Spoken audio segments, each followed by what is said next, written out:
What's up, everyone? Welcome into Boxing Scene Today. Special on the road edition here. Myself, Chris Algieri, Paulie Malignaggi joining me, talking about all the top stories in boxing today.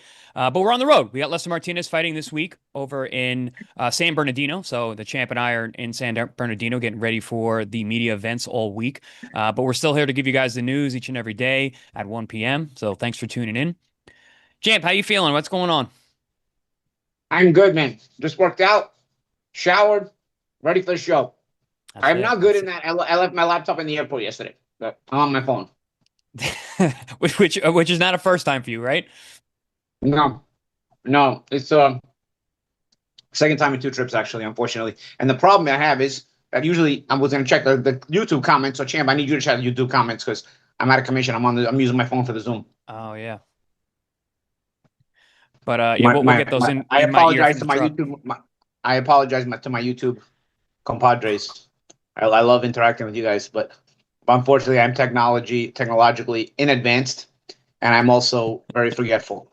And so the combination of those two things has now hurt me today. Yeah, we call that boxer brain in the business. We all unfortunately have it. But let's go into the first top story. We got a pretty good fight. Jaime Munguia versus Resendiz.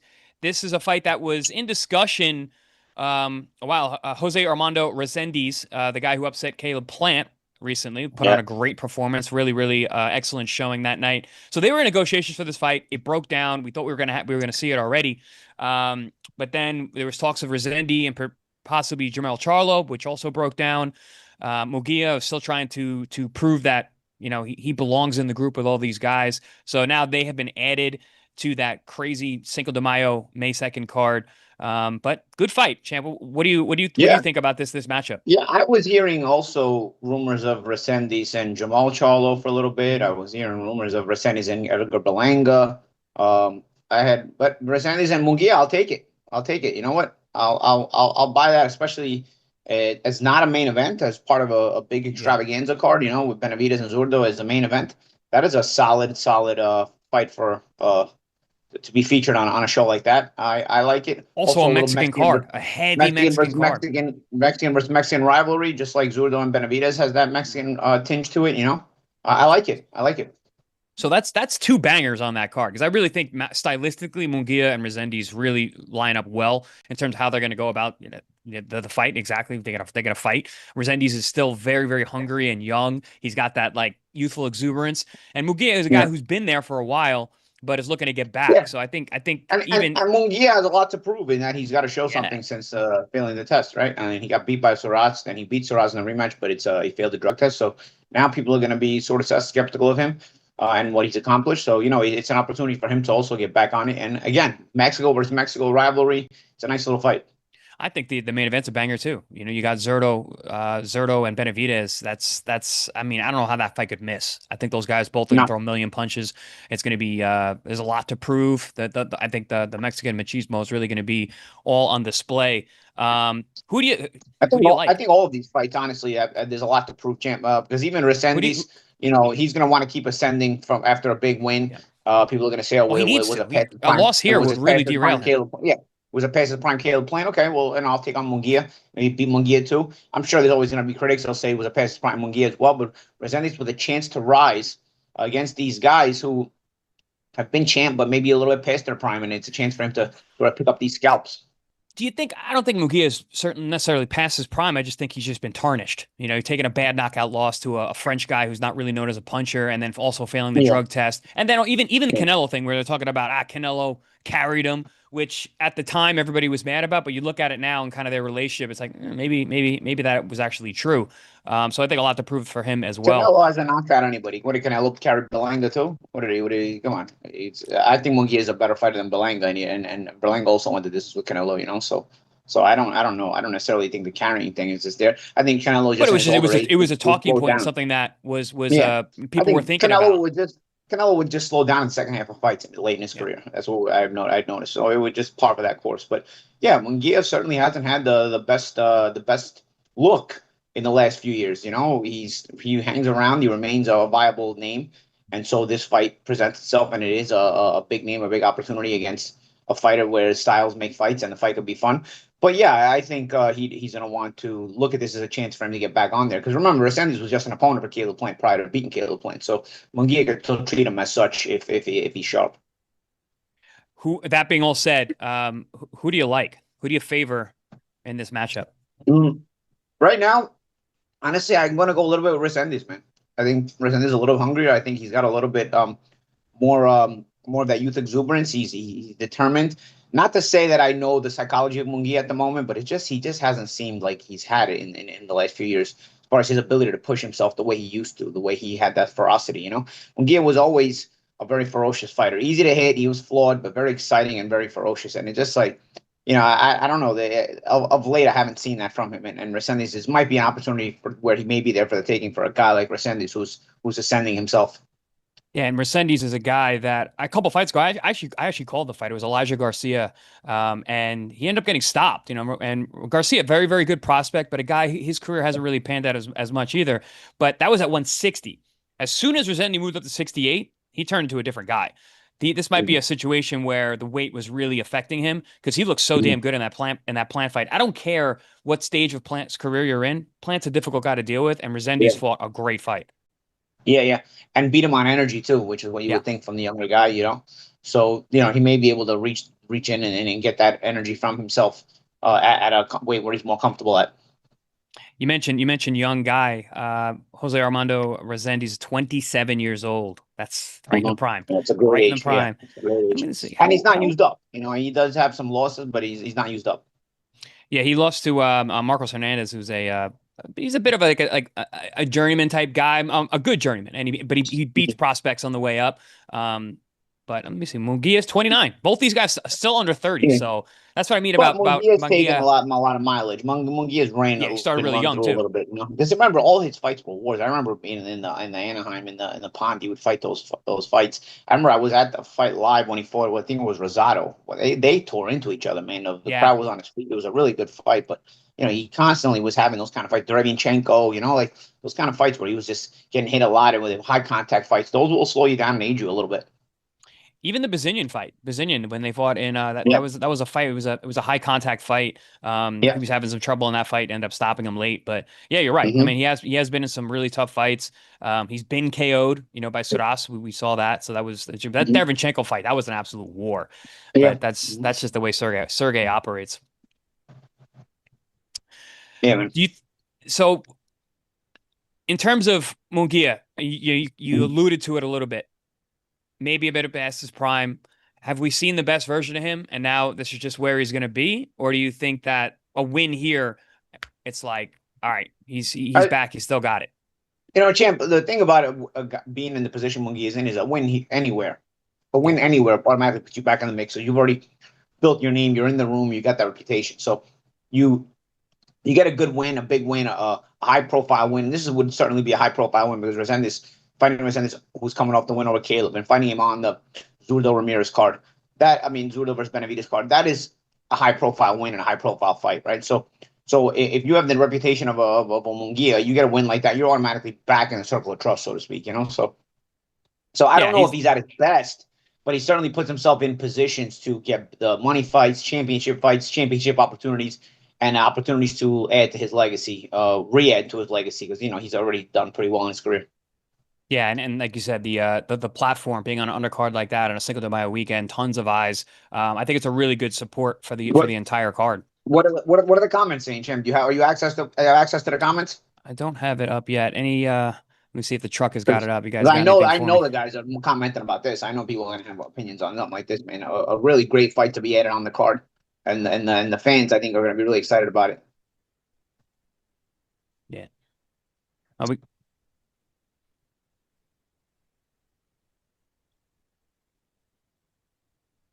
So Checking out right. we got a super chat.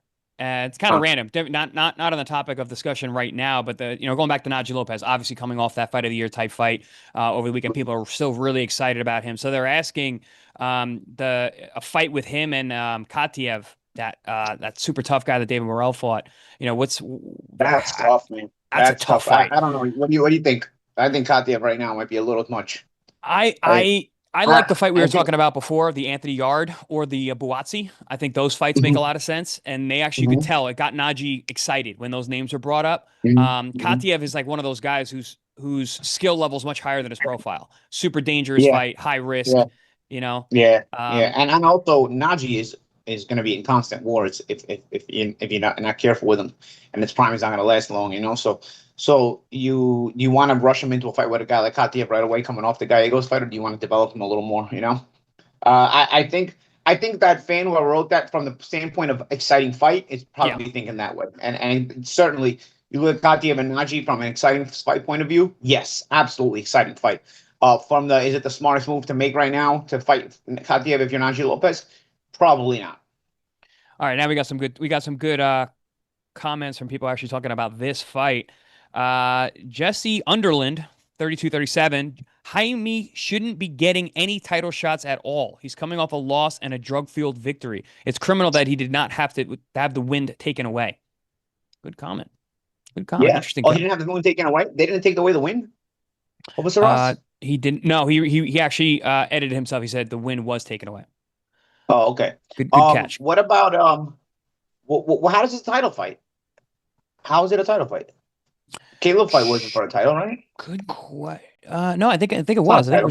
I think Resendiz does have a title. Resendiz won the Uh, title of Caleb. I Caleb didn't have a title. Caleb had lost to believe. Benavidez. Let me see. Hold Well, on. I got notes here.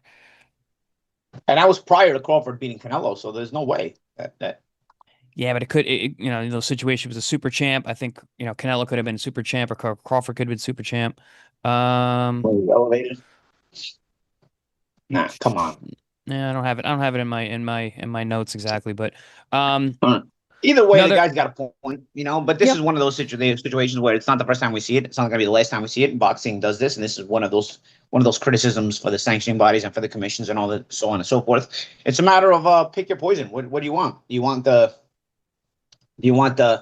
that kind of inconsistency? Do you want the Zuffa inconsistency? You're gonna get a consistency somewhere, man. It's just a oh, matter here of we go, which pick your champ. poison. Gorgio R says that Jaime Munguia. Oh no, he said Resendiz won the interim and then got elevated. So I thought he was a WBA, world champion. WBA. You know what? You Yep. will have that meatloaf. All right, so he did have that. All right. Yeah, he's got the So interim. We got a Mercedes couple is super chats. WBA title. Super chats coming in again. Very, very out of our topic of conversation. I'm very excited for Lauren Price for Stephanie Pinheiro for the unified championship at 147. I'm feeling Price is not taking her serious. Hmm. Price is good. She's Yeah, she's she's yeah, one of yeah. those women I out there think, that's I think next but level. but this guy thinks Price is not taking Pinheiro seriously. It seems like that. I'm feeling like Price is not Yeah. taking I wonder why. I Pinheiro. wonder why he thinks that. I wonder Yeah, why he thinks that. 'Cause I find Price to be pretty good too. But yeah, there's yeah. got to be something that made him whoever wrote that giving them that thought process. Here's our boy Matt Borgenschen, who's essentially our unofficial third member of the group. That win wasn't taken away. I thought Munguia was cleared at the end. If it weren't, he'd still be suspended because the fight was on May 3rd, 364 days ago. Wow. So it Wow. wasn't taken away, bro. We are just Wow. what a What a sport, oh my right? goodness. What a Oh my sport. goodness. Wow. Thanks, Matt, for that. Yeah, Always Matt, you're the man. appreciate Thank super you. chats and that was a big Yeah, info. he won That the WBA what does regular everybody think champ of and that? was That is again, elevated to full when champion you after talk about Crawford. pick your poison, well, this is the problem, bro. This is what makes it almost impossible to deal with the sanctioning bodies. This is what makes it almost impossible, bro. When you do stuff like this, how do you in the world am I gonna defend this?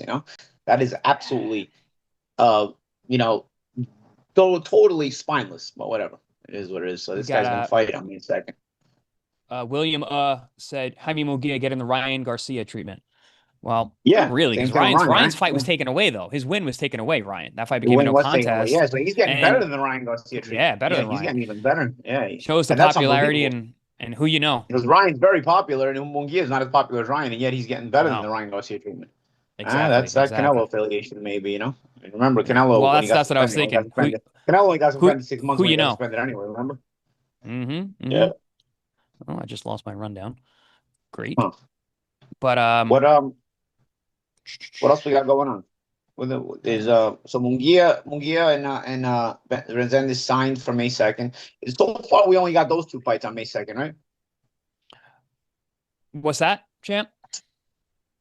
So far, we only have those two fights on May 2nd that we know about, right? That has the card. Yeah, I was actually I was looking at the card. It actually only has David Benavidez and Zurdo on the Pox rec. But this was just announced. This one's coming out. But I'm sure they'll probably fill that card up nicely. And that's a nice day because in the morning, if you know from Japan, it's going to be Nakatani and Inoue that morning. You know, huge weekend. That's going to be. We got a fight. Probox the night before. Right. The night before, which is our Hanover cards. Those at the live casino, which are always great. Live casino, yeah, absolutely. So I don't know if you saw this, champ. Our big baby Miller, Linear Pero, are fighting, which Big Baby we know is coming off of the hair fight. Yes, Hairgate it was called when his toupee was punched off during his fight with Kingsley eBay. Went viral. Was literally everywhere. The guy was on every news channel. On the news. Yeah, he was on today. He was on night shows. He was everywhere. Really took advantage of the situation. Not surprising because we know Big Baby from New York for a very long time. He's untouchable, exactly in that kind of way. But fighting Linear Pero, which I called Pero's last fight, he fought in Orlando. And Big Baby was there, and he got in the ring and called him out, and we went face to face. I was like, "Boom! This fight makes perfect sense." So there's a bad blood situation. These happen. Guys get in the ring and actually fighting. Wow, in real life, not WWE style. Wow, it actually happens. Wow. Yeah, I mean, all right, good. And back in the day, these things used to happen, and they used to actually make the fight. Now they don't. But now, all right. Have you seen much of Pero? I haven't. No, I haven't. Fight. What does everybody else? Yeah. Big. So what do you think of him and Miller at this stage in his career? Tough fight. It's a very tough fight. Yeah. It's a risky fight. Big Baby's tough to deal with. He's got a really good chin. He's big for the weight class. He's an athletic guy. But Pero is but when he shows up so fat and heavy, can he be that athletic? And he didn't look good against eBay either. With the Hairgate, he didn't look good. That's what I'm saying. His endurance hasn't exactly been the same since getting caught on the PEDs, right? He got stopped with Dubois. Before he was almost unstoppable. He would bring a pace despite his massive size. So Jarrell's got to be careful getting too big to where it affects that conditioning, because when you got no help, the size does hurt your conditioning.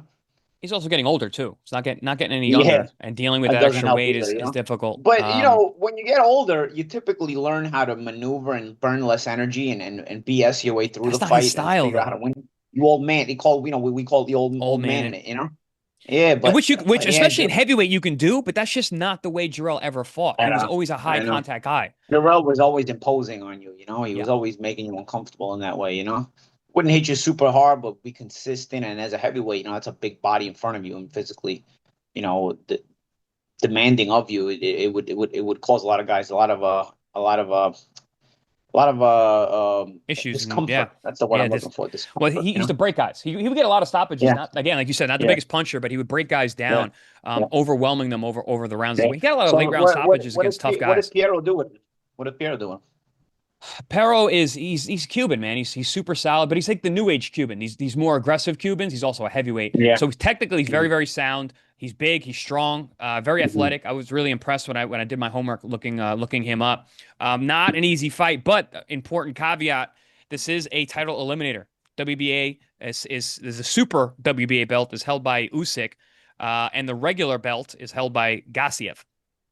So potential, Murat Garcia is considered the regular WBA heavyweight champ. Which that and $3 gets him on the MTA subway system in New York. But nonetheless, maybe you got to get through Garcia in order to get to Usyk first. I would think so. Usyk's looking bigger, better. How did Garcia wind up in that position? He wasn't looking that good at heavyweight, was he? I thought somebody beat him at heavyweight. He just won a big fight. Yeah, I believe he did. I think you're right. Garcia was a real scary cruiserweight, but he just wasn't big puncher. Heavyweight, it just wasn't big for a heavyweight. Huh. Very interesting. Wait, hold on, I lost my sound. What do our comments think about Big Baby Miller? What do you think of Miller within this fight? What do you think Miller has anything left? I mean, is the Hairgate thing the thing that keeps Miller in more so in the headlines than anything else? What was that, champ? I lost my sound for a second there. Oh, yeah, no, I was gonna say, do you think the hair gate keeps Miller in the headlines more so than his boxing ability? Does that bring a little bit of extra luster to this fight besides the fact that it is Well, an eliminator? I mean, because it is an eliminator, but I feel like right now, if you bring up Miller's name, the hair thing is the thing that sticks out of 100%. people's minds more. You know? And again, I mean, I said that the eBay fight, he didn't look that good. And eBay's the kind of guy. eBay's tough. Trust Yeah. me. I've called And a he bunch of hasn't eBay's been fights. looking He's great in big. general, right? No, and it was not a great performance. How much of that is dealing with what was going on. I mean, you're getting emotional when people start to realize that you don't have any hair. But I think you're right. But I think also the hair gate got him to this fight. I don't think it's going to be bigger than this fight because this is a tough fight. Pero, if anyone has done their homework on him, understand this is a really dangerous fight. Jarrell needs some good hair transplants. I know some good people in Turkey. I can send them over. They do a good job. Me and the front of my hair, I was losing it. Look at the front of my hair now. I got my front of my hair back. So if he needs any help in Turkey, I can send them over. Yeah, there's a lot of different ways to help out there, and much better than a two-pack. I wonder how long that actually went on. Like you were having fights. He felt comfortable enough to I have the don't know. fight. Maybe with a people in the toupee. comments, if there's any black people in the comments that understand better than us, obviously, because a white person's hair would definitely fly off. There's no way. There's no such thing as a Maury's wig in real life where like that thing is gonna stay on despite a fight. It will get punched off your head. But I don't know. Maybe a black person's toupee sticks on better. With that hair, I don't know, man. I feel like in the comments maybe they can update us a little bit because that was that was something that was crazier than any other hair thing. I mean, I know my hair thing was crazy. I don't know if Franchon Cruz's hair thing was crazy, but you kind of already knew, like going into the fight with me, you kind of already knew maybe that long hair is going to be a problem. And with Franchon Cruz, she's wearing a weave already, so it's not like a shock when he gets knocked off, right? Yeah. But with Jarrell, nobody knows that's a hairpiece until you find out in the moment that that's a hairpiece. That is the most shocking of all of them, I think. Of all the hair issue situations, I think that's the most shocking. That's the one that gets you. That's going to get the most. So that's the one I think nobody saw coming. We got Matt Borgensen. The only redeeming factor in Miller's last fight was the mystery of the vanishing hair. Miller will get stopped. He looked horrible last outing. No way. Wow. Wow. So I mean, Matt knows he good how Paro is. Yeah. And also Miller is the kind now that has been stopped. He's been stopped by Dubois. So once you do get stopped, it starts to become more possible. And you start to see it more often sometimes, So yeah, I mean, it's something to think about, especially if Paro does bring, if he's a strong heavyweight who brings a pace, because Miller now, since getting popped, he doesn't really bring that same kind of pace anymore. And he hasn't really looked as good either. Plus, like you said, Champ, he's getting older too. TRV 181 says Gassiev, he stopped Jeremiah Milton and Pulev. Milton. The Wow. Pulev knockout was pretty nasty. That was a pretty nasty knockout. Wow. Pulev. Wow. So he still got that. He still got that heavyweight, huh? They still punch, yeah. Huh? Wow. Still punch. Pulev knocked out, and Jeremiah Milton. Wow, Jeremiah Milton. I remember he was a prospect for Top Rank for a little bit, but kind of sort of didn't pan out. No, he didn't pan out. He I believe didn't he fight on one of the Probox cards? He was one of those guys. Yeah, he leaves his guns in his holster. He doesn't. But he doesn't throw enough. how did he wind up in a Garcia fight? That's a pretty important fight considering where Milton was kind of hovering around. He always had a good record, but they just use him as a keep busy fight. Yeah, so maybe Garcia use him as a keep busy fight. Wow, breaking news. We don't have any news on this, but breaking news. Zuffa Boxing announces a multi-year deal with Sky Sports in the UK. That I did hear some rumors about. Rumblings? Yeah, wow. I heard them and you know what? It's funny. I had actually heard that and possibly an MVP might have been doing a deal with Sky. I guess Sky is gonna do deals with different promoters, which I don't mind. Because I feel like a network should never be exclusive to one promoter, Back in the day, HBO would do different promoters and they had the best fights, So I feel like, you should never be exclusive to one promoter if you're a network. You give up all your leverage, which is moronic to me because the network should be the one with the leverage, right? So Zuffa doing a deal with Sky, I did hear this. You know what I did hear about this, the grumblings about this, because of the Conor Benn situation. I think Conor may fight on Sky. I think that makes sense. After the second fight on the deal. Because that option, that option they have on Conor for the second fight, I think may wind up on Sky Sports. So I think Sky has a big affinity with Conor Conor Benn, as you know, does a lot of the UK media in general, UK networks in general. So yeah, it might be a fight where it might be a situation where how many fights did they sign the deal for? How many years is it? It was years, yeah. Multi-year deal. Deal. Very interesting. Boxing's in a very interesting place right now. What does that mean though? Because isn't Paramount an international brand, international streaming service, Paramount? So does that mean in the UK they will be on Sky, but everywhere else they'll be on Paramount? I mean, how does that work now? This is all speculation because it's literally just dropped. I don't have any information, but I would just assume that, you know, they would have their shows like their league builder shows will likely be on Paramount. And then when they have bigger people, like when you mentioned Conor can't fight on those shows. But the problem is with Conor on Sky, Sky's only in the UK. You have to have an international television for that. I mean, remember back in the day, before you had these international streaming services, like DAZN is worldwide, ESPN now worldwide, right? Paramount worldwide. You had, for example, in the US, Ricky Hatton and Nassim Hamed will fight on HBO, but in the UK, they will be on Sky. You understand me? Like every region had its TV rights for that certain event, right? So if Conor Benn and Zuffa are on Sky Sports for that fight, for example, for his fights, who gets the rights in the United States? It's not Sky, because Sky doesn't exist in the United States, so it's got to be Paramount, right? I mean, the Paramount deal would probably still consist of that kind of fight on the US shores and maybe in other regions of the world, you know, because that used to be more complicated back in the day before there was these worldwide streaming services where everything became condensed, consolidated. It was a situation where a certain part would have this rights, and then this part of the world would have the rights. But as technology advances, things get more complicated, but also things get easier too. The ability for these guys, to globalize and connect and make deals. I mean, I don't see how there would be a problem. They crushed the little guy. It's over for the little guy. That's it. Just the big guy takes over everything. There's a lot of big guys out there right now. Boxing is in an interesting place right now with all the networks, the streaming, the deals that are getting signed. Big guys being taken over by bigger guys. You know, the little guy's gone already. It's life in the jungle, man. You gotta watch your back at all times.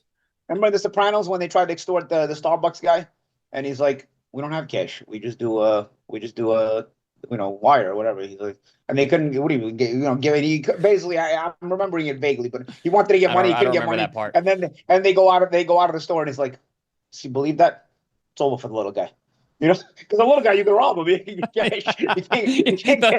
little guy robbing Starbucks. Wallet, yeah.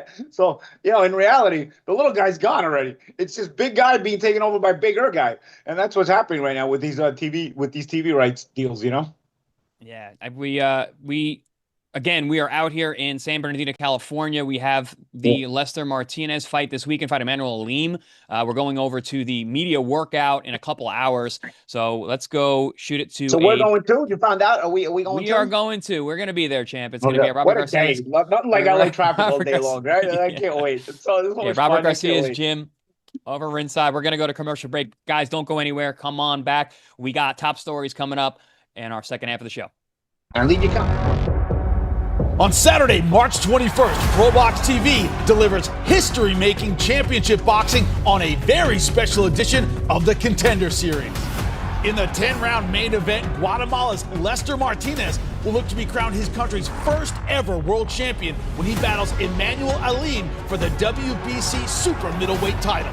The non-stop action continues as undefeated super welterweight Joshua Kevin Anton takes on his toughest test against the Uzbeki Punisher Kudratilo Abdulkakorov. And in a 10-round East Coast versus West Coast rumble, LA's Anthony Too Quick Cuba rumbles with Brooklyn's Wesley Ferrer. Future Stars action will see LA's undefeated Sam Contreras going for 6 straight wins against Texas veteran Cesar Cantu.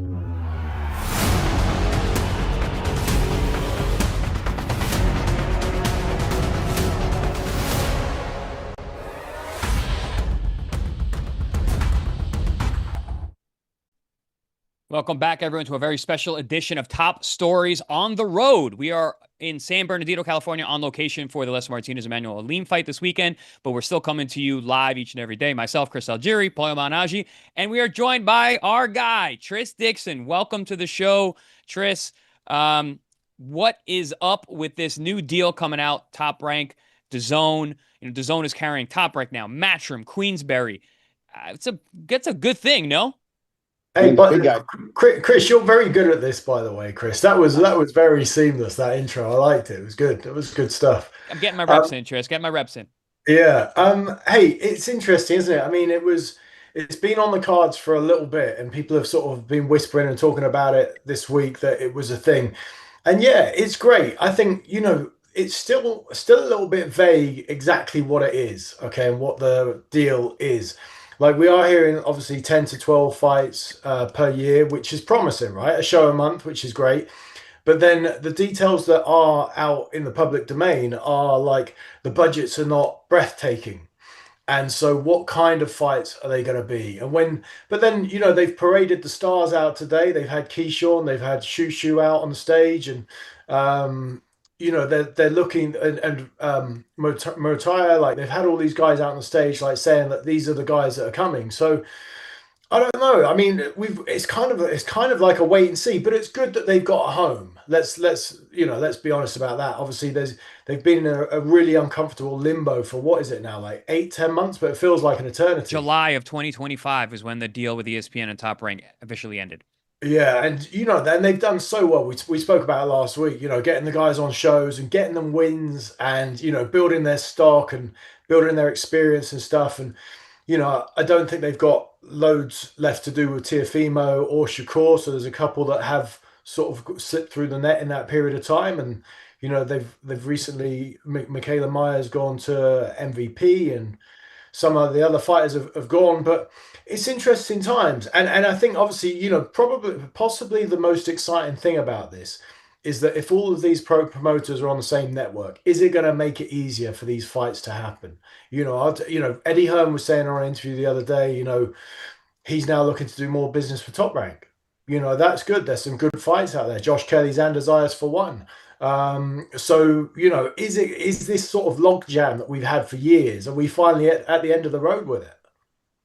It's kind of I always use the kind of expression or example of the movie Independence Day, where the aliens came down, and then we're working with China, we're working with Russia, all of our national, and then we got to work together. You kind of see that a little bit with the promotions, right? We're getting your Eddie Hearns are going to talk to Top Rank and Bob Arum. You're gonna see some crossover. I would imagine being on the same platform would be really beneficial and make it more possible to make these fights happen, because these guys are going to have to work together. And we're creating our own little sandbox on DAZN. I mean, DAZN is really showing itself to be the home of boxing right now.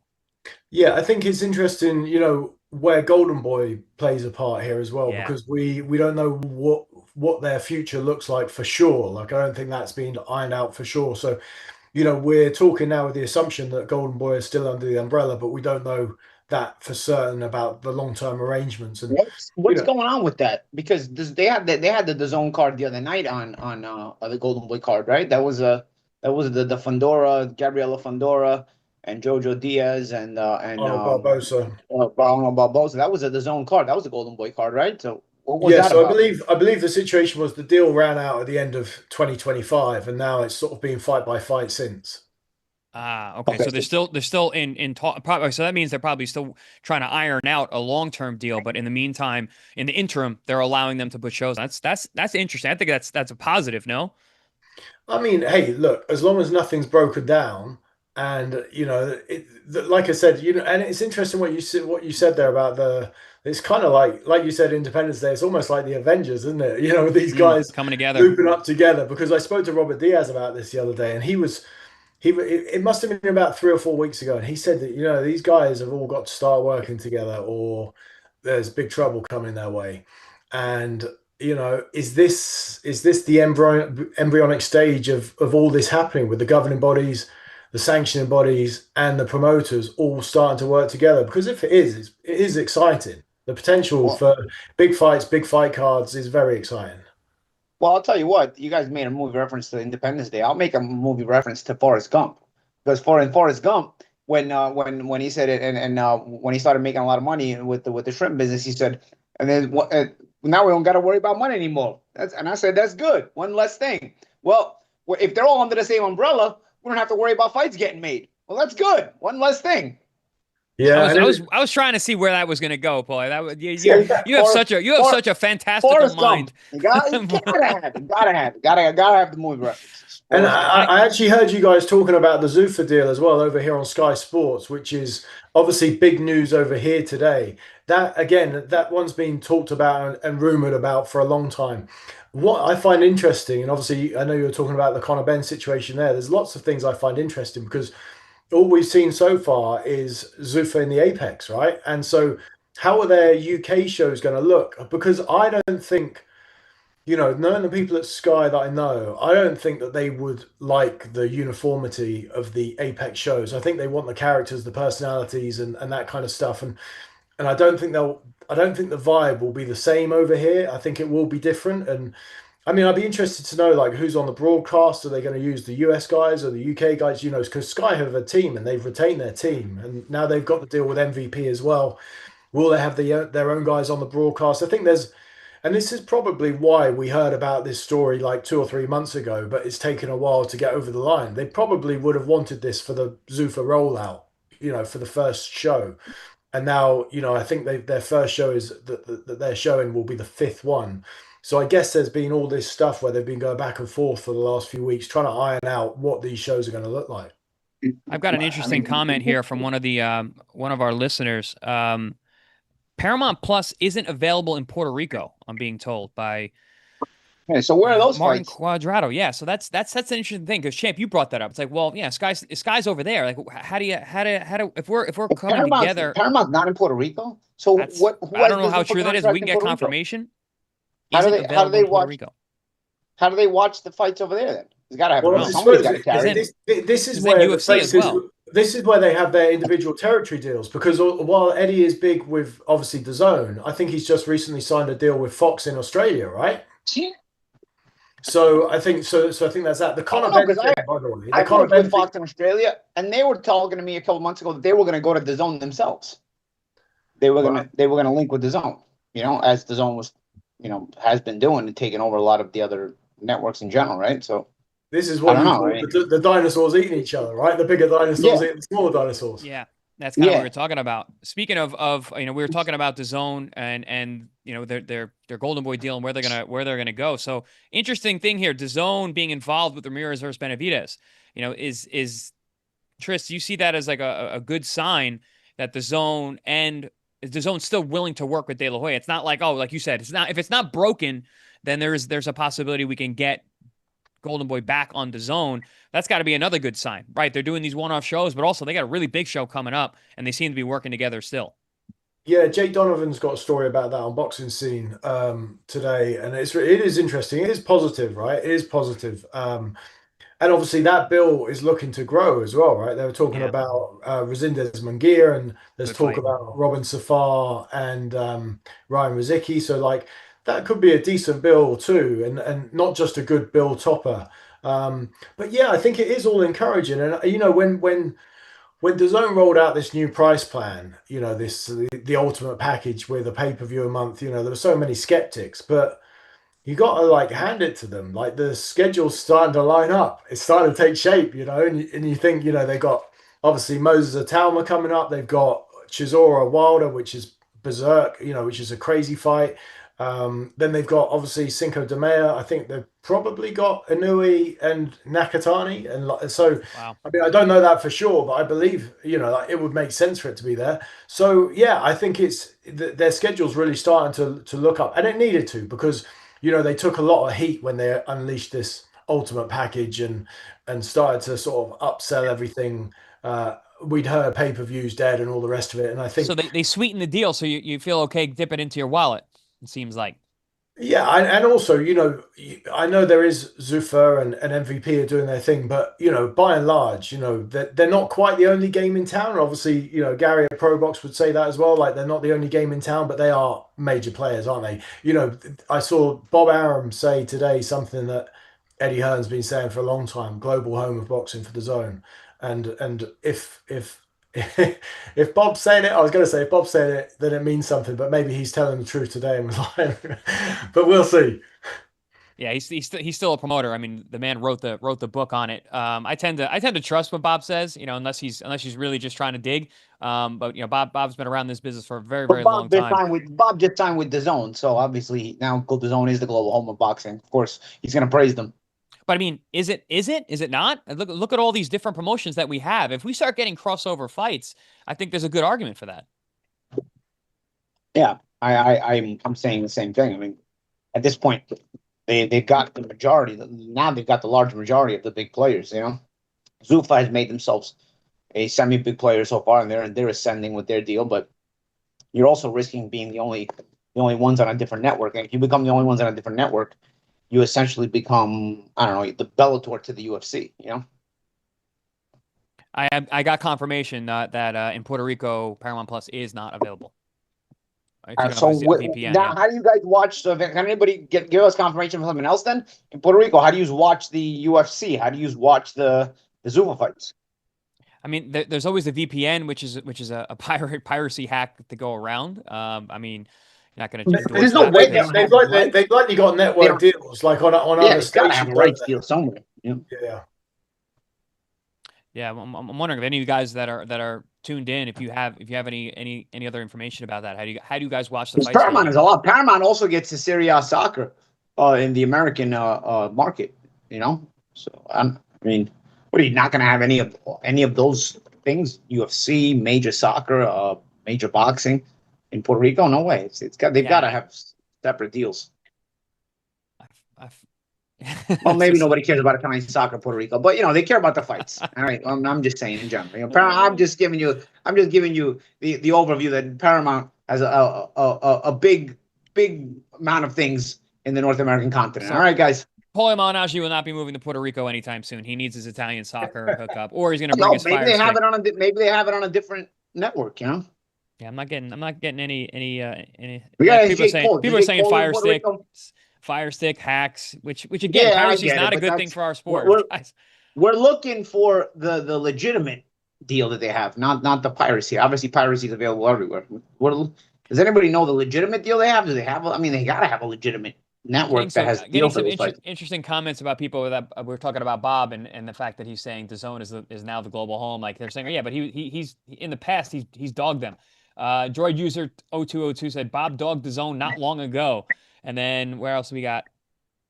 All these promoters and fans used to call it dead zone. Now look. Yeah. Well, Bob was lying yesterday. Today he's telling the truth. So. Yeah, it's true. If you're with Bob, he's a promoter. He's going to promote you. If you're against Bob, then you're not. I mean, but that's just what promoters do, and you see that time and time again. Hey, in terms of promoting, by the way, can I ask you guys? Obviously, you're out there in San Bernardino. Do you feel like there's any way that we get similar fireworks between Aleem and Martinez to what you had last week? I mean, stylistically, we always have good potential. We always make fights with good potential. Every time we have DAZN. I mean, every time we have fights on Probox, we look to make the styles that will gel together for action fights. I think people at home who watch Probox TV know that our fights tend to be pretty good. Obviously, last week was great even by our standards. I think Lester and Aleem have that potential, but you don't know until they come together in the ring. It could also be a one-round fight. I mean, it's that kind of explosion with these two guys' styles have. Yeah, and we were talking about this on past shows, Tris. Like, we have access to a lot of the people in the gyms over here on the East Coast and the West Coast, and they're saying that Aleem's a very dangerous guy and he's looking really good. So anyone who knows him the way that Paulie and I have known Aleem for a number of years and have been watching him come up, and it's mixed results, but he's always a dangerous guy. And Lester's there. He's a high contact fighter. He's going to be in front of you. We saw that in the Christian Bile fight. I'm not expecting Lester to go out there because he's got a dangerous guy to start turning into a back foot fighter and boxing off the lead, off the lead hand. So I do think we're gonna have a lot of action, like the champ was saying. I think it's gonna be a firefight for as long as it lasts. I don't think we see the end of the fight though. And let me ask you both this one as well, because I spoke to Mark Ferrer about this yesterday, and I was sort of asking, was your timeline crazy? And he's like, Mark's not a big social media guy, but how about you guys? In your tenure at Probox TV, have you had timelines like that Friday before, or was that unique for you? In terms of like the feedback on social media and positivity around Nagy and everything else. So I was getting tweets from people were texting me their tweets because they know everyone knows I don't use Twitter. So they're texting me these tweets. Like Steve Kim reached out immediately and just mentioning how fight of the year. It's universally recognized as that level of fight. That's a big deal. And I actually spoke to Najee right after the fight. When he left the ring, I didn't even go back to the dressing room yet. And I'm like, listen, man, everybody knows who you are now. Like I have a lot of big people who are texting me, wow, what a fight. Wow, Najee Lopez. Wow. And like you need that kind of fight to break through that glass ceiling that's there. And Najee did it. Yeah, I mean, I haven't gotten that kind of attention yet from Probox, like last week, but I do see from year to year we are growing in general, and people in general are more about Probox, and even recognize more. You guys hear me? Even recognize more in general in public when they see me in airports, stuff like that. I get a lot more responses about Probox and the fights and whatnot. Yeah, the secret's out. But another interesting fight. I'm not sure if this is announced. Trish, maybe you can ask me about, or you'll know better than me. But Ryan Garcia versus Raul Curia, which is a fight I actually really like. I mentioned it on, I believe, Monday's show because we were talking about potential opponents for Ryan, and Barboza was the guy who came up because he called out Ryan in the ring after that show on Saturday night. Then also Rocha is another guy who threw out his name into the mix for a Ryan Garcia fight. But I like the Raul Curia fight with Ryan. I think it's a dangerous fight, but I like it. What's your guys' take on that fight? And Tris, have you heard anything about them being discussions or anything? No, I haven't heard anything beyond that, Chris. But yeah, I mean, Ryan's one of those guys where everyone throws their hat in the sweepstakes, right? What was it? It was about a month ago. It was Conor Benn, wasn't it? And yeah, and then the Rowley and all the rest of it, the Rowley rematch, then Haney and all the rest of it. So who doesn't want that? I was going to say who doesn't want that smoke, but who doesn't want that money as well? Yeah, that's the thing. When you're that kind of guy, something like almost like a Canelo type, where the profile is so big, you're guaranteed to get paid. Yeah, I think and Golden Boy also has kind of ready-made fights, right? So you probably making Ryan versus Curiel. You can make Barboza against Rocha, and then you can probably make the winners, right? I mean, and that stays in-house, stays in the stable, and it gives you fights that are good TV fights that Golden Boy can bring to the zone and say, hey, listen, man, these are good fights. You want to continue? Can you continue this deal or what? So it gives them also a little bit of ammunition to have on their side as far as the kind of fights that they can make, because now you've got two welterweight fights you're probably going to make that are relatively interesting within the welterweight picture. I mean, obviously Ryan's very interesting, but even Barboza and Rocha, it's not a terrible fight, and it's a fight that that has implications in the positioning of the welterweight division. But of those three fighters, sorry, Chris. No, go ahead, Tris. Well, I was going to say Ryan's last couple of fights, he's been on the ring bills as well, hasn't he? The big sort of Saudi-funded bills. So, whether Golden Boy's got in-house talent or not, that's not always the direction he's going to go, right? There's going to be some big offers for Ryan, just because of his name, his audience, and and everything else that comes with him. And until De La Hoya secures a network, how do you put on a fight for Ryan if you're not involving the Saudis? And to your point, Tristan, like why would they put him against another Golden Boy fighter when there's other opportunities to get these other guys? That's a really, really good point. I didn't think about that because I was like, those fights make a lot of sense. But so him and Curiel is a Golden Boy fight, I assume. I mean, that's probably very Golden Boy heavy. Go ahead and check a super chat, champ.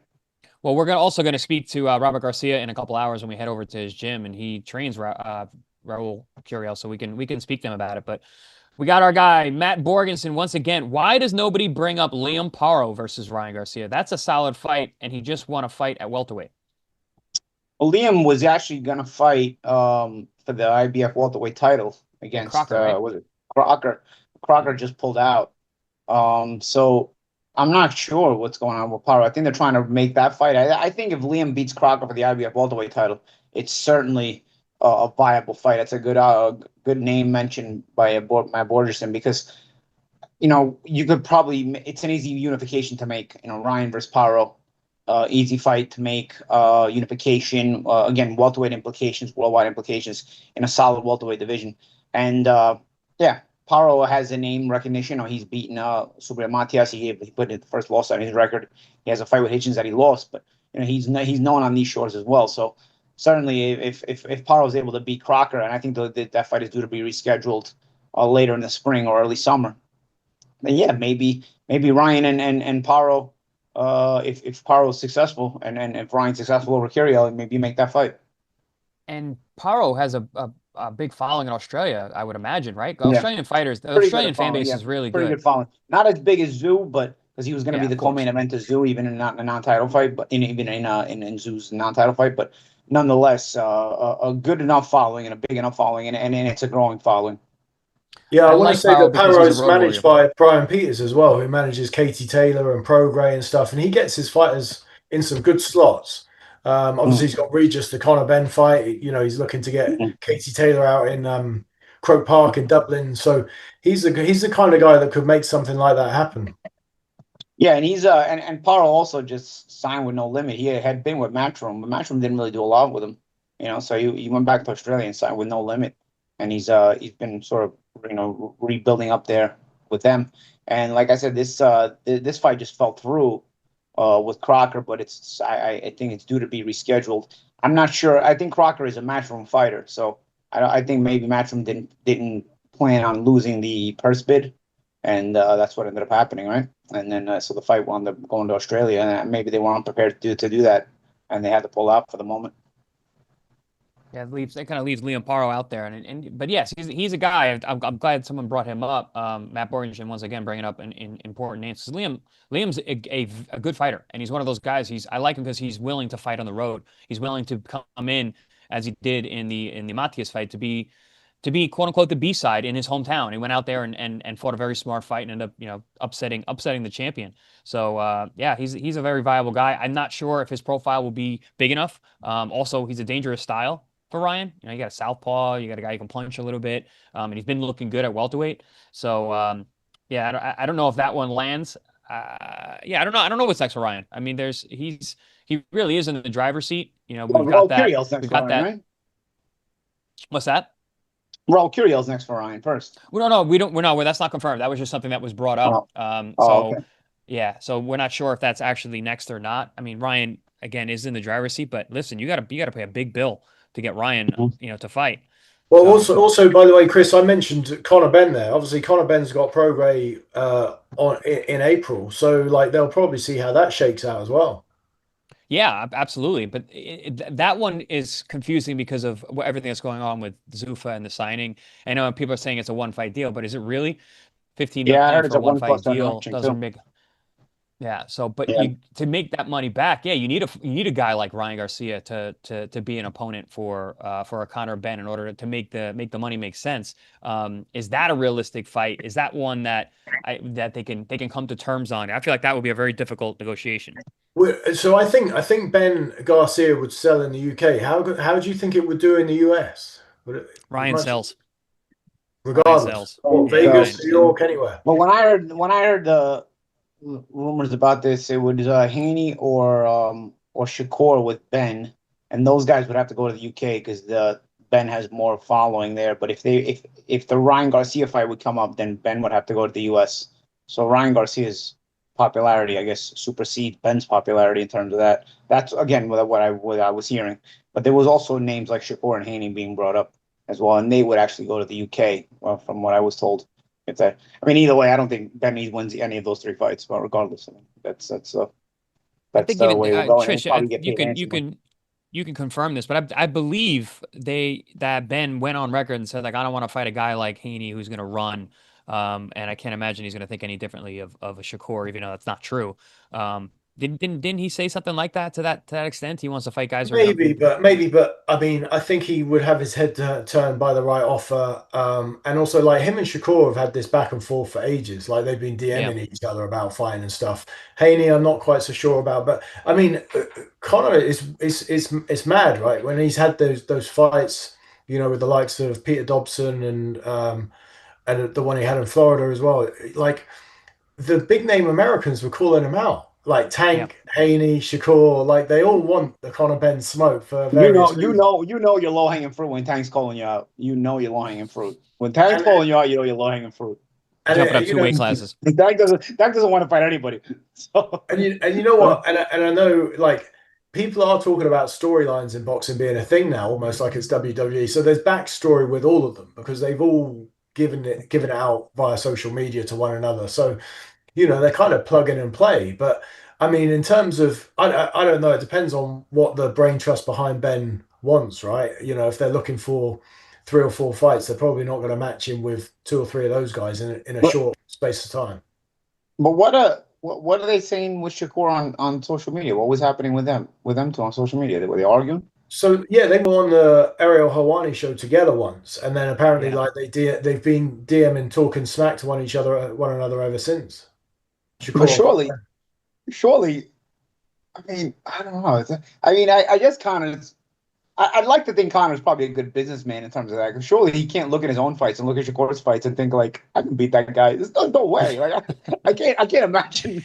If you like to your point, Champ, he is smart in the way he goes about the marketing because when he was here for the awards, he called out every fighter that was possible that was around. He showed up at every fight and then realized, but he also had that Zuffa deal already signed, so it wasn't like he was getting everyone lathered up for what's going to happen, and then everybody's riled up, and then I got this deal that it's like it's a misdirection, but it was smart. It was smart. It got everybody talking about him. You got all these clips on social media of this guy getting in everybody's face. Yeah, viral. So I do think he is smart with that stuff.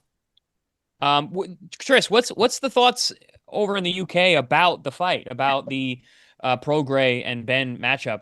That was another one that came out of left field. Yeah, I think it was somewhat anticlimactic, because I think people saw, wow, 15 million for one fight. He's going to have to get Ryan Garcia in Wembley Stadium or Shakur at the Tottenham Stadium and be the bill topper to make it worthwhile. So that like when it was added to the Fury bill and it's not even main event, then and obviously Regis is known over here. He topped the O2 against Josh Taylor a few years ago.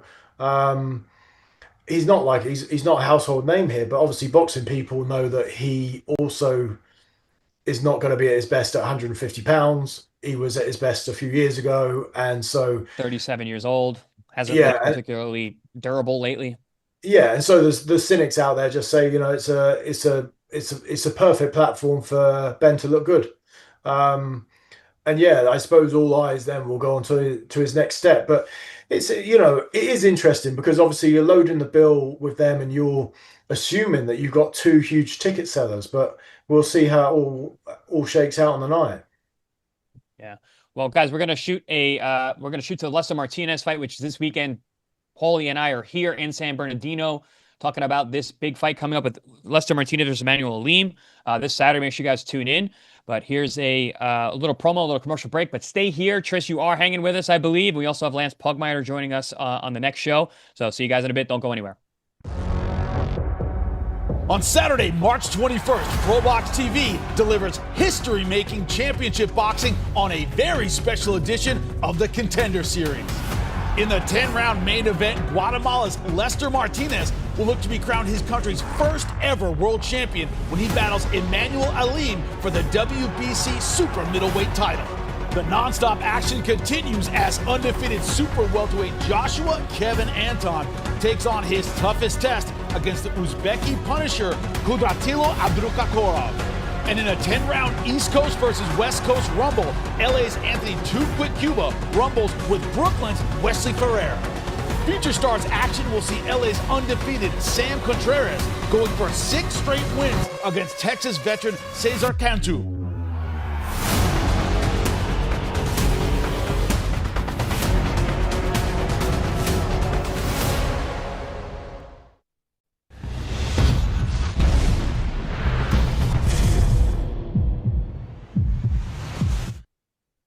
Welcome back to Big Fight Breakdown. As you can tell, we are not in our beautiful studio. We are on the road for Lester Martinez versus Emmanuel Aleem. That is this Saturday. Make sure you guys check it out on Probox TV. It's myself, Chris Algieri, of course, Paulie Malignaggi, as always. Tris Dixon is still with us. Thank you, Tris, for taking the time. So we got a very interesting fight that was announced. Dalton Smith, Albert Puello. This is a fight that is being targeted for June the 6th of this year. and it's a fight that we've actually talked about on our air here because of both these guys and their recent results. You know, Puello had a very, very, very close fight with Matias, and then Dalton Smith essentially dominated and stopped Matias in their meeting. So this fight makes sense. Meritocracy works in boxing sometimes. This is the kind of fight where you're like, I understand how this is going, even though Puello is not a big profile guy and Dalton Smith is riding very, very high. Tris, what are your thoughts on this fight and this matchup? I mean, I think we knew it was coming the night that Dalton Smith won the title, right? So it's not come out of left field by any stretch. It's good for Dalton that he's got the homecoming that he wanted. I think he wanted to have it at, we call the stadium over here Hillsborough, which is where Sheffield Wednesday play their home games. And he's I'm going to say this, he's only at the arena. It'll still be a good night and all the rest of it, but he's not in the stadium yet where he wants to be. And he probably needs a bigger name than Puello. Obviously, the one that people over here talk about all the time is Dalton Smith and Adam Aleem.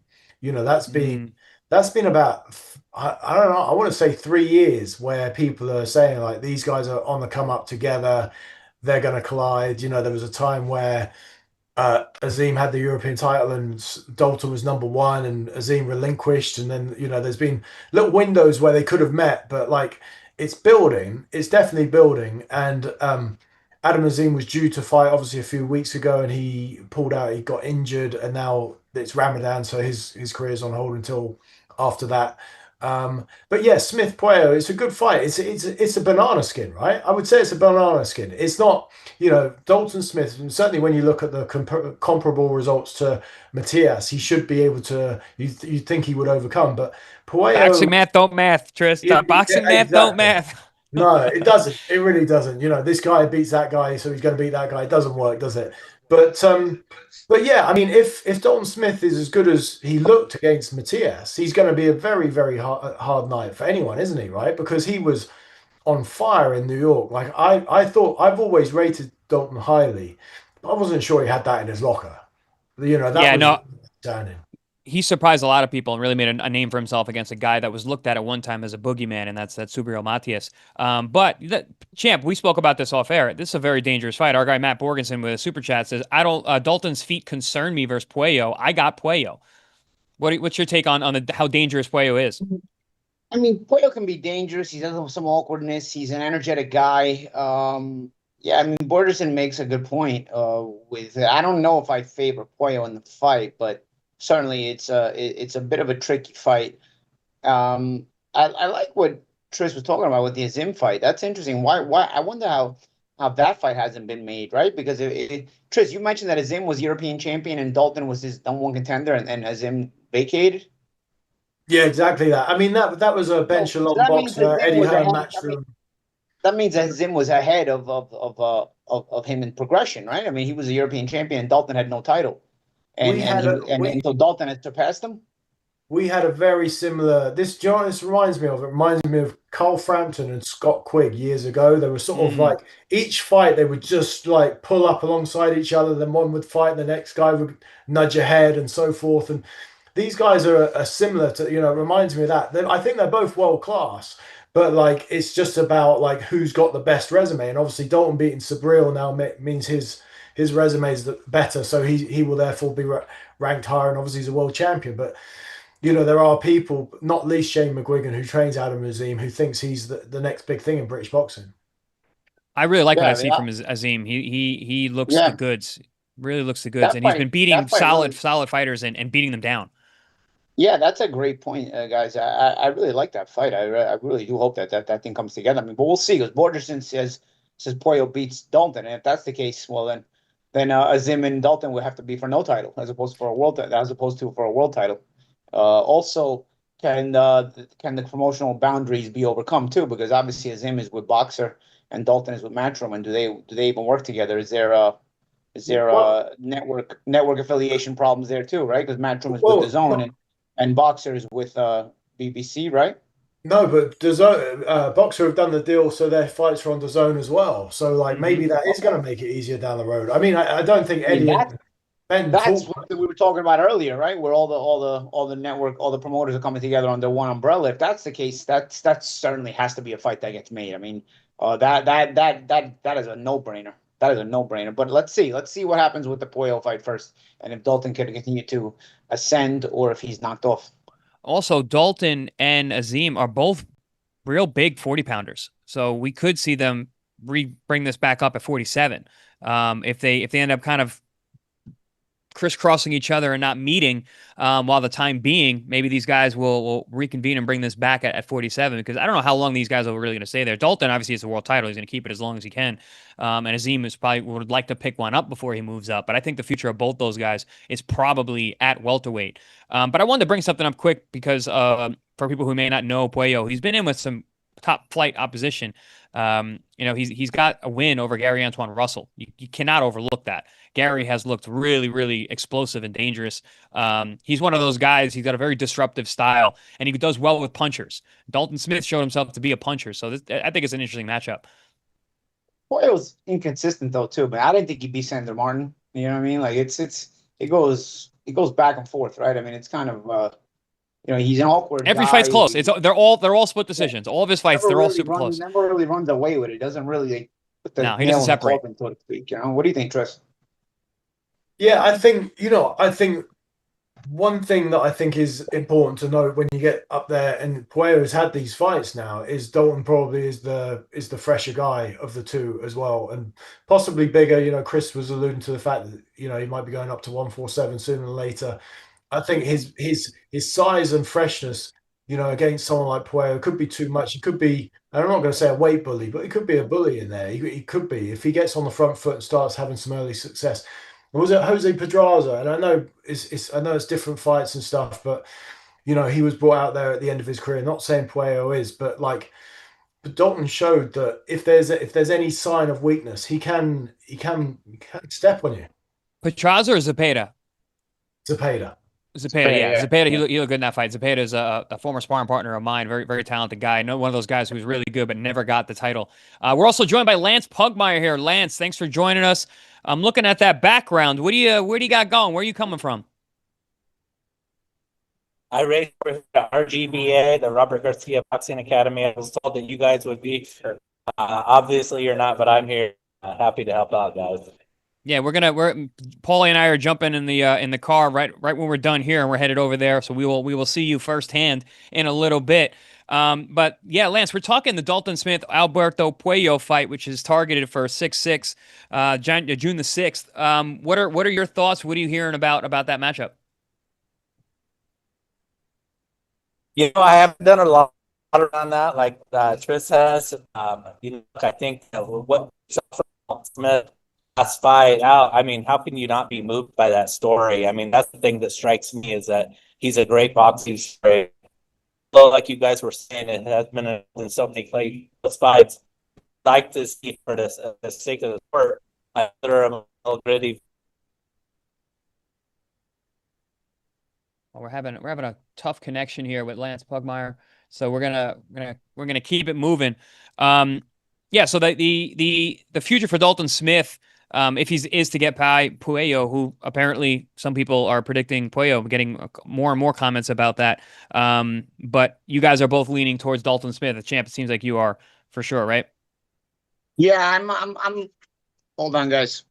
My camera's off here. I'm leaning more towards Dalton Smith personally. Yeah, I think Dalton's size and freshness is going to give him the edge, and also you can't knock the thought of momentum, and Dalton will be training for this one not as if it's going to be the pinnacle. He's training with that Aleem, whether it's Aleem or not, but he's training with that Hillsborough fight in mind. The next fight for Dalton Smith isn't the biggest one, so he's not even going to train for an absolute peak for this. I think and I'm not going to say he's going to look beyond Puello at all, because he can't afford to, but I think the Dalton Smith story will extend beyond that fight in June for sure. Yeah, I'm leaning Dalton as well, and I got a couple comments here. People saying Puello didn't look that good in his last fight, and that even Gary Antoine Russell. Yeah. Puello doesn't complete the job. You know what I mean? He doesn't really cement the victory. He's always kind of leaving it up in the air. And against Dalton, I don't think he can do that. Yeah, it's saying Puello is on his decline and Smith is on an ascent. Weedy Gonzalez, which is a really good observation. I think that's probably true. And I think the youth, you said you mentioned Tris, the freshness. I think that's really important. Dalton Smith, fresh, high, off of just winning his title. And they got that old saying, Teddy Atlas used to always love to say, when a guy wins a world title, he gets 30% better. So if Dalton Smith gets 30% better from what he did his last fight with Matias, that's a dangerous guy. But in terms of the future and where these guys are going, I think you're right. I don't know how long that Dalton spends at 47. We're actually going to interview him next week, so I'd love to pick his brain about where he's at in terms of that and what his plans are. But Adam DAZN fight, very, very interesting fight that maybe a lot of people aren't thinking about. I got an interesting comment here. I want to ask you, since I've got you now here, Tris. How do you feel about a Najee Lopez versus an Imam Katiev? Sounds like a dream fight to me. I want to see a DAZN British card with Haney and Eubanks' cousin. Rowley and Crocker sounds like a fun dream card. That's a UK heavy fight. But what are your thoughts on Imam Katiev? We brought this up earlier. It's a tough fight. I saw a lot of people talk about that. I mean, when you talk about risk and reward, Katiev's not really there, is he? Like in terms of who really wants that smoke and what do you get out of it? Speaking to Mark Frey yesterday, he chucked some great names at me. They are going to be looking at David Morrell and Callum Smith. Like they're interested in that. And then for me, like I'm selfish, being a UK guy, I would love to see the Yard fight. And also I would love to see him fight Buatsi. I think they're all good fights for him. And the way Mark was talking about it, I know he's been on the show talking about it as well. He sees that Naji's in that mix with those guys. He sees Beterbiev, Bivol, Benavidez here, and then Naji's right in that crop. So obviously if he beats one of those guys, then he's on that next level where he's just below the top guys, but ready for his shot. So I would love it. I was thinking before the graphic went out from Boxing Scene yesterday, I was thinking like the Yard fight would be a real shootout. Yeah. Because Yard's a gunslinger. He is fun. I mean, he didn't really show up his last fight, which was a little disappointing. But other than that, he normally is a gunslinger and lets those hands fly, and he's a strong guy. And we've seen Najee; he's willing to oblige when guys want to fight, more so than it's probably good for him. So that's almost like a can't miss good showing. But I'm interested by this Morrell Callum Smith fight as well, because that's no gimmick. Like, I don't know who wins that fight, and I don't know how hungry Callum still is. He wants to be a two-weight world champ, and if he beats David Morrell, then he's on the cusp of getting a big fight as well. So I don't know. It's a really fascinating division. Like take Bivol and Beterbiev out, and maybe they'll have the third fight that maybe they won't. But there's some great style matchups in there. Some great style matchups. Yeah, we have Callum's already been beaten by Beterbiev, though. Yeah, he was. So Yard, but I'm saying like style-wise, those guys will all make good fights together. Look at Buatsi and Callum Smith; they had a fight of the year contender, right? Yeah, absolutely. Yeah, well, absolutely. That's exactly what Mark was saying yesterday in terms of the levels, right? There's the Bivol Beterbievs. When those guys, when the lower level stepped up, it shows you they're still at a different level. But now them all together, they make good fights. Callum Smith makes a good fight with these guys. And by the way, is it worth saying here with Beterbiev, I know they've not both fought for a year, but Bivol might have something in the diary against Michael Eifert in Egypt. But like Beterbiev is not getting any younger. He's been out of the ring for a year. Like, is he dropping back into that pack? Yard gave him a good fight, so maybe he's going to be in amongst that group as well. That's a good point, Chris. It's a good point. That's a great point. Yeah, he might be entering that lower tier guy where those fights actually become competitive once again. Because for a while there, they weren't. Nobody who stepped up was competitive with Beterbiev, but maybe now at this stage of his career, very possibly could be competitive with those guys. But we have the Lester Martinez, Manuel Aleem press conference tonight. So we have our open media workout, which is going to be going down in a couple hours. Paulie and I are heading out over there. And then tonight over in LA, downtown LA, we have the press conference. And I'm curious to see what the talk of that is. I mean, media-wise, we've been hearing a lot of talk about Lester. And especially from Robert Garcia, who is from here in Southern California, says he has a tremendous amount of support from the people down here. There's a lot of Guatemalan fans apparently live in the area, but also the Mexican fans are embracing Lester as if they were one of his own. So what's you guys' take on what we're going to experience at these media events today with the possibility of Lester being a budding star. I mean, I've got to say, I was in San Bernardino a year ago with you, right, for Leicester at Joe Sean James, right? Yeah, And we had a good steak that night. It was good. I was impressed with what I saw, like out there in terms of the fanfare, the fan base, the crowd, and obviously what Leicester did on fight night. And you think obviously he did what he did to Joe Sean that night, and then he's had the Mbili fight since, and is so it should be what we had last year, but with the volume turned right up, right? And I was impressed enough last year, so I'm excited to see how it all goes this week. Yeah, I think Leicester's got obviously a big following growing little by little. I think he's got the style to grab not just the Guatemalan fans who are obviously and certainly going to be excited to have their first world champion if he's able to ascend that far, but also he's got a very fan-friendly style in general. So I think Leicester can be one of those guys who creates a fan base out of a lot of different kind of people and can really cross over a lot, especially if he's able to learn English. I mean, right now, just from an excitement standpoint, I think anybody wants to watch Lester Martinez fight. He's got the right opponent in front of him, and Emmanuel Aleem, that's who's also always in exciting fights and never disappoints.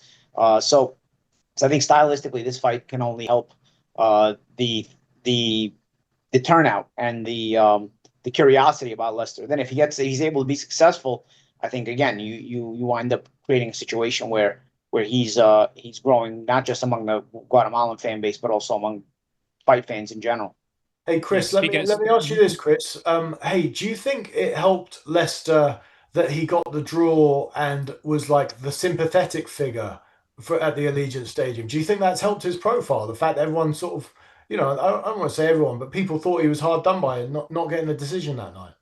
That's a good point. I was actually speaking about this earlier this morning when I was out for my walk on a call talking about Lester Martinez and that fight. Like a lot of times, most people don't come out of a draw with their profile elevated. Lester certainly did. He did for a number of reasons. One, he was because his opponent, Christian Billy, is a very well-known guy and a fan-friendly fighter and has been on big cards. Two, the fight was great. It was the WBC fight of the year, and honestly, I could have argued for being the fight of the year. Fantastic high-level matchup with two guys who threw a ton of punches all night long. So you're going to get elevated based on who you fought and how good the fight was. And then when I think everyone who kind of watched that fight, myself included, I was like, I got it a draw. It's 5-5. But this fight should have been 12 rounds because you saw the momentum shift in the second half of the fight. The back end of the fight, Lester showed his boxing IQ and his skill was a little bit higher than Christian Mbile's, and it seemed like he was ascending as the fight came to a close. And Bomac himself said, listen, he's like, if we had 2 more rounds, we win that fight. He said, if we had 1 more round, we win that fight. So I think a lot of people look at that fight and they watch it back and they go, yeah, you know what? I think Martinez was starting to get the momentum enough to pull away, but he started a little too slow, so he ended up getting a draw. So you got people who are now looking at Lester being like, oh well, if him and Christian are right here and Mbile are really right there, and maybe even Martinez is a little bit higher now in terms of my what I saw. Yeah, it's a massively elevating profile fight, even though he comes out with a draw. And Paulie, you think both of them beat Canelo now, right? Yeah, I do. I think obviously Mbile's the easier fight. I think even Canelo probably noticed that Mbile was the one that was fading late in the fight with Lester. That's probably why he chose to fight Mbile and not Lester, because coming off the draw, I mean, you can fight either of them, right? I'm not convinced that if Canelo were to beat Mbile that he'd fight Lester, but I'm not sure Canelo beats even Mbile because the pace Mbile is able to bring. He would have to hurt Mbile, which I think he can, but I'm not sure that Mbile cares whether he's hurt or not. He was down against Munguia and then gets up and continues to come forward and attack and force a pace that can make you uncomfortable. And we've seen time and again that Canelo really doesn't like a good pace. By the way, can I ask you both who you think Canelo does fight then? If he's not going to fight one of these top guys at 168 necessarily, who do you think he does fight? Maybe what's a sensible fight? Like, what would you make for him? I think he fights Mbile. I think I remember calling the Mbile fight with. I think he's going to fight Mbile too. Yeah, with Derevyanchenko, and I saw a lot of things that Mbile was doing that would make Canelo salivate. There's a lot of holes in the way that he fights. His overt aggression.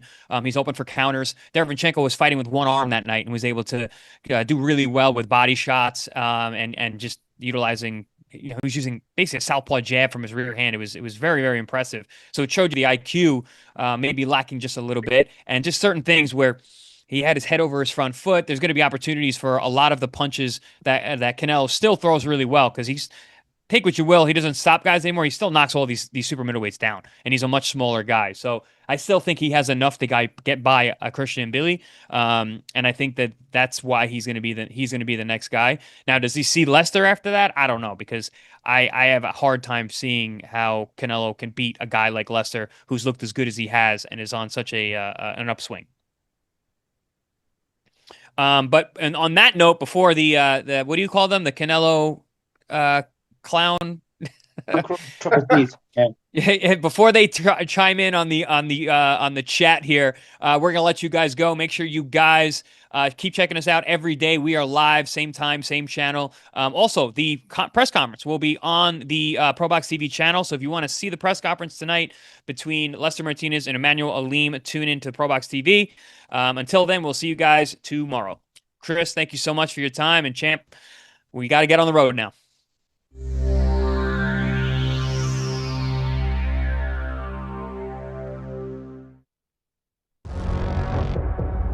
On Saturday, March 21st, Probox TV delivers history-making championship boxing on a very special edition of the Contender Series. In the 10-round main event, Guatemala's Lester Martinez will look to be crowned his country's first ever world champion when he battles Emmanuel Aleem for the WBC super middleweight title. The non-stop action continues as undefeated super welterweight Joshua Kevin Anton takes on his toughest test against the Uzbeki Punisher Kudratilo Abdulkakorov. And in a 10-round East Coast versus West Coast rumble, LA's Anthony Too Quick Cuba rumbles with Brooklyn's Wesley Ferrer. Future Stars action will see LA's undefeated Sam Contreras going for 6 straight wins against Texas veteran Cesar Cantu.